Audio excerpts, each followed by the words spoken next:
Hello बच्चों, आपका स्वागत है हमारे यूट्यूब चैनल स्टडी 26 पर। आज के वीडियो में हम लोग देखेंगे जो बीए बीएससी बीकॉम वाले बच्चे हैं और फर्स्ट सेमेस्टर में है ना, तो उनको क्वेश्चन पेपर हम दिखाने के लिए बेसिक रूप से इस वीडियो को बना रहे हैं। जो सेशन 2024 से 28 वाले बच्चे हैं वो देखिए कि मिड एग्जाम जो होता है ना, जो आपको इंटरनल एग्जाम आप जानते हैं जो होता है, तो उसमें कैसे कैसे प्रश्न पूछे जाते हैं उसको देखिए। क्योंकि आपके जो सीनियर थे ना, उन्हीं का ये क्वेश्चन पेपर है, मिड एग्जाम का उनका क्वेश्चन पूछा गया क्वेश्चन है, जो कि आपको देखना है, आपको समझना है कि आखिर क्वेश्चन आपके जो एग्जाम होते हैं उसमें किस तरह का पूछा जाएगा। वो क्वेश्चन देखिएगा तो अपने आप आपको समझ में भी आ जाएगा कि क्या क्या पैटर्न है इसका। ठीक है, तो देखिए आप क्वेश्चन हिस्ट्री का मेरे पास है अभी, तो इतिहास जो मेजर के रूप में लिए होंगे वो भी देख लीजिए, बाकी जिनका नहीं भी है वह भी देखिए, क्योंकि उनको इसलिए देखना है कि वो पैटर्न क्या है। यही तरीका है सब एग्जाम में और सब पेपर का क्वेश्चन का। ठीक है, तो देखिए इसमें जो है ना टोटल आपको 15 नंबर का एग्जाम लेता है इंटरनल। ठीक है, और 15 नंबर बोलिएगा और सर, तो 15 नंबर में और उसमें असाइनमेंट आपसे लिखवाएगा। ठीक है, ये आपका एग्जाम लेगा इंटरनल 15 नंबर का, और 15 में 10 नंबर का असाइनमेंट लिखाएगा, 5 नंबर का अटेंडेंस पे देगा, यानी कि 15 नंबर उधर, यानी टोटल हो गया 30 नंबर। 30 नंबर में 15 नंबर का आपको एग्जाम देना, और उसमें कितना टाइम देता है, तो 1 घंटा देता है। ठीक है, 1 घंटा में आपको अपना क्वेश्चन पूरा तैयार करके दे देना है उसको। और देखिए क्वेश्चन कैसे रहता है, तो देखिए खंड 1 में रहता है वस्तुनिष्ठ, यानी ऑब्जेक्टिव क्वेश्चन है। ऐसा नहीं है कि खाली इतिहास को दिखाएंगे, अभी 2-3 क्वेश्चन पेपर और भी है जिसको अभी तुरंत दिखाएंगे। ठीक है, धीरे धीरे देखते चलिए। तो देखिए ऑब्जेक्टिव क्वेश्चन जो रहता है ना वो 5 रहता है, जो कि 5 नंबर का होता है। यानी कि सब ऑब्जेक्टिव क्वेश्चन का सही उत्तर दे दीजिएगा तो 5 नंबर आपको डायरेक्ट मिल जाएगा। ठीक है, उसके बाद देखिए क्या रहता है, उसके बाद देखिए लघु उत्तरीय प्रश्न रहता है। ये क्या नंबर का रहता है, ये 4 नंबर का रहता है, यानी 2 क्वेश्चन रहता है ये। ठीक है, 2-2 नंबर का, यानी 4 नंबर ये हो गया और 5 नंबर ये हो गया, टोटल जोड़िए तो 9 नंबर हो गया।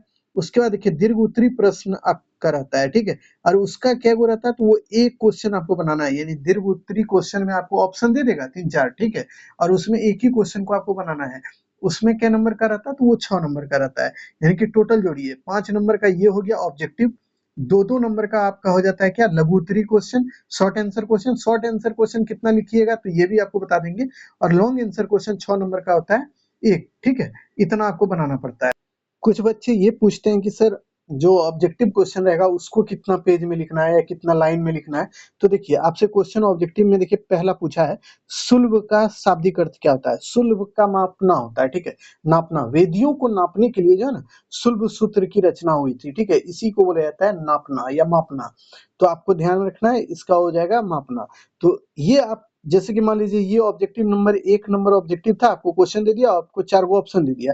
तो आप जब इसका आंसर लिखिएगा तो 1 नंबर लिखिए, आंसर लिखिए, और उसका j नंबर ऑब्जेक्टिव का ऑप्शन में मान लीजिए ए नंबर ऑब्जेक्टिव का ऑप्शन था, तो ए नंबर लिख दीजिएगा, और उसका जो लिखा होगा उसको भी लिख दीजिएगा। जैसे अभी हम बताए ना सुलभ का होता है मापना, तो सुलभ लिख दीजिएगा इसी तरह। ठीक है, तो ये आपका आंसर हो गया। ठीक है, तो इसी तरह आपको ऑब्जेक्टिव लिखना है, यानी कि एक लाइन एक शब्द में खत्म, कहानी उसका हो जाएगा। ठीक है, उसी तरह देखिए दूसरा क्वेश्चन भी था, आयुर्वेद किस काल के प्रसिद्ध गणितज्ञ थे। नहीं नहीं, आर्यभट्ट है। ठीक है, सॉरी, आर्यभट्ट किस काल के थे, तो ये आप जानते होंगे, नहीं जानते हैं तो गुप्त काल के थे। ठीक है, प्राचीन काल में पूर्व तट पर कौन सा बंदरगाह था, तो वो ताम्रलिप्ति था, इसको भी ध्यान में रखिएगा। आयुर्वेद की उत्पत्ति किस वेद से मानी जाती है, तो ये तो आप जानते होंगे अथर्ववेद से है, तो इसको भी ध्यान में रखिएगा। विक्रम संवत कब चला था, तो 57 बीसी में चला था, ये भी ध्यान में रखिएगा। इसी तरह ऑब्जेक्टिव पूछा। अब सब्जेक्टिव में देखिए पुराण क्या है, चरक संहिता पूछा, आर्यभट्ट क्या है, मतलब आर्यभट्ट के बारे में लिखना था,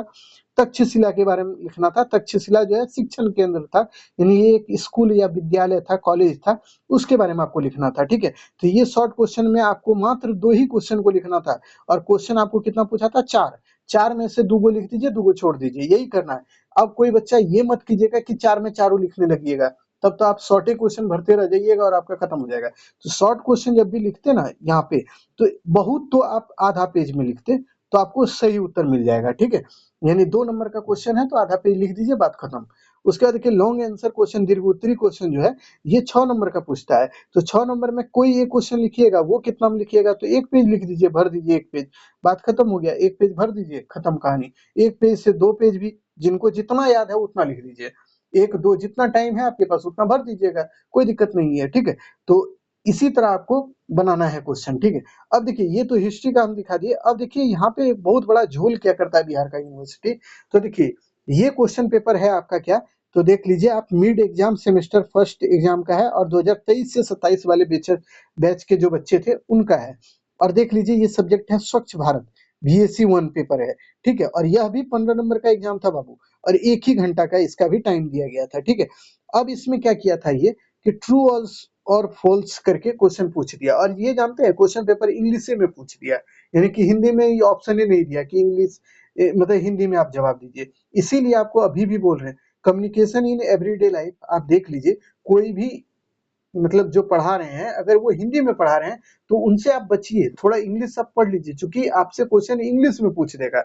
कम्युनिकेशन का भी क्वेश्चन आपको अगली वीडियो में दिखा देंगे कि कम्युनिकेशन का देखिए कैसा क्वेश्चन पूछा था और इंग्लिश में पूछा था, ठीक है। ये देख लीजिए स्वच्छ भारत का ये हाल है कि स्वच्छ भारत को भी इंग्लिश में पूछा है।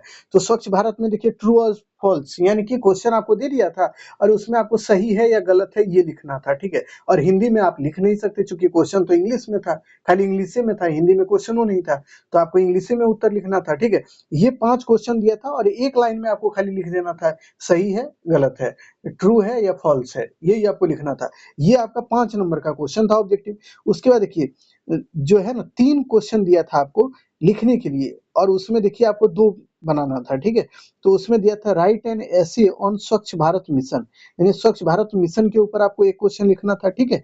उसके बाद देखिए इस state of state the benefit of स्वच्छ भारत मिशन, यानी कि इसके ऊपर आपको एक क्वेश्चन लिखना था, यानी या इसको लिखिए या कोई भी। Explain the Gandhian thought, ये गलत लिख दिया है, गांधीयन थॉट एंड क्लियरनेस के बारे में, आप क्लीननेस के बारे में आपको लिखना था, ठीक है।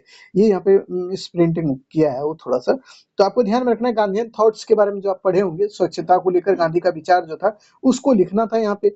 उसका describe the steps taken by government of India for the success of स्वच्छ भारत मिशन, यानी कि भारत सरकार का कौन कौन सा स्टेप है, यानी कि इसके पीछे जो कदम उठाए गए भारत सरकार के स्वच्छ भारत मिशन को लेकर, उसके ऊपर एक क्वेश्चन आपको पूछा गया था, ठीक है। तो देख लेकिन आपको लिखना कितना था, ये देखिए 4 क्वेश्चन आपसे पूछा गया था लेकिन लिखना आपको कितना था, तो 2 ही क्वेश्चन यहाँ से लिखना था आपको। 2 क्वेश्चन आपको लॉन्ग में लिखना था, यानी 5-5 नंबर का, और 5 गो आपको दिया था ऑब्जेक्टिव क्वेश्चन, यानी कि टोटल 10 नंबर का, ठीक है। यानी कि 5 उधर और इधर 10, 15 नंबर का टोटल, यानी कि 15 नंबर का आपको सब्जेक्टिव और 10 नंबर का सब्जेक्टिव माफ कीजिए और 5 नंबर का ऑब्जेक्टिव दिया था, टोटल 15 नंबर का ये क्वेश्चन पूछा गया था। इसी तरह बाबू आपको इसीलिए आपको समझा दें कि स्वच्छ भारत मिशन वाला जो आपका है ना टॉपिक, इसमें इंग्लिश हिंदी दोनों में क्वेश्चन पूछ देता है कोई यूनिवर्सिटी, और कोई यूनिवर्सिटी खाली इंग्लिश में पूछ देता है, जो कि बहुत बड़ा झोल है जिसका हम विरोध करते आए हैं कि हिंदी वाले भी बच्चे हैं, इंग्लिश वाले भी बच्चे हैं, आप पूछिए तो दोनों लैंग्वेज में पूछिए, क्या दिक्कत है। लेकिन कुछ कुछ यूनिवर्सिटी की ये दिक्कतें हैं, और ये यूनिवर्सिटी का तो एग्जाम भी नहीं था, ये तो आपका कॉलेज लेता है और कॉलेज भी ये झोल झाल कर देता है, तो क्या कीजिएगा। आप देख लीजिए कॉलेज का भी नाम यहाँ पे लिखा हुआ है, Mahadev Singh college, MS college करके है, भागलपुर का था, ये बच्चे हमको भेजे थे, तो उसका हम बता दिए कि आपको क्वेश्चन कैसे पूछेगा। तो अब देखिए सीधा सीधा आपको सीधा बता देना कि मिड एग्जाम में क्वेश्चन जो पूछा जाता है ना, वो क्वेश्चन में आपको सीधा याद रखना 5 ऑब्जेक्टिव रहेगा, 5 नंबर का, 5 ऑब्जेक्टिव, एक आपका ये रहेगा, 2 आपका मान लीजिए, 2 आप मान के चलिए कि 2 आपका रहेगा 2-2 नंबर का क्या, सब्जेक्टिव शॉर्ट आंसर क्वेश्चन, यानी कि ये हो गया आपका 4 नंबर, और एक क्वेश्चन आपका रहेगा 6 नंबर का जो कि लॉन्ग आंसर क्वेश्चन रहेगा, ठीक है। तो इन सभी का उत्तर आपको लिखना है और छोड़ के मत आइएगा। हर एक बार एग्जाम देने के लिए हम बच्चों को बोलते रह गए, लेकिन कुछ बच्चे ऐसे हैं जो कि छोड़ ही देते हैं। तो आप में भी कुछ ऐसे बच्चे होंगे जो छोड़ने का विचार बनाए होंगे, तो बिल्कुल नहीं बनाइएगा, आप एग्जाम जरूर दीजिएगा, छोड़िएगा मत, चूंकि यहाँ से नंबर आपका 30 जोड़ा जाता है, ठीक है। अगर आप छोड़ देते हैं ना तो आपको एब्सेंट लिख दिया जाएगा, और उसके बाद आप पूछिएगा आपके जो सीनियर हैं वो कितना रो रहे हैं अभी, जिनका एब्सेंट लिखा गया अभी तक सुधार नहीं हो पाया, उनको फिर से आपके साथ एग्जाम देना होगा। तो आपको सबसे अच्छा उपाय यही करना है कि आपको एग्जाम दे देना है जाके, ठीक है। उसके बाद आपका जो भी होगा वो देखा जाएगा बाद में। लेकिन क्वेश्चन पेपर हम आपको दिखा दिए, मिड एग्जाम का था, जो कि क्वेश्चन पूछा गया था 2023 से 27 वाले जो बैच वाले बच्चे हैं, जो आपके सीनियर हैं, उनका क्वेश्चन था। उसके बाद हम लोग जो है ना धीरे धीरे बारी बारी से हर एक पेपर का क्वेश्चन आपको दिखा देंगे कि क्वेश्चन कैसे पूछा जाता है, और फाइनल जो एग्जाम में पूछा गया फाइनल का, उसका पहले आप दिखा देंगे, ठीक है। ये मिड एग्जाम का आप समझ लीजिए कि यही आपका सैंपल रहेगा हर एक एग्जाम में। लेकिन अब आपको फाइनल एग्जाम का भी देख लेना है क्वेश्चन कैसे पूछा जाता है, ठीक है। तो आज के लिए इतना ही। अगर नए हैं तो चैनल को जरूर सब्सक्राइब कर लीजिएगा, लाइक कर दीजिएगा वीडियो को, और टेलीग्राम और व्हाट्सएप चैनल बना हुआ है उसको ज्वाइन कर लीजिए। नहीं ज्वाइन किए हैं तो डिस्क्रिप्शन में लिंक है, उसके माध्यम से चल जाइए। उसके बाद कुछ बच्चे का ये कमेंट हम बहुत देखे हैं कि बच्चे नए आते हैं, ठीक है, उनका सम्मान है, उनको पता नहीं रहता है कि कौन सा पेपर चल रहा है, नहीं चल रहा है, या कोई सब्जेक्ट को हम पढ़ा रहे हैं या नहीं पढ़ा रहे हैं।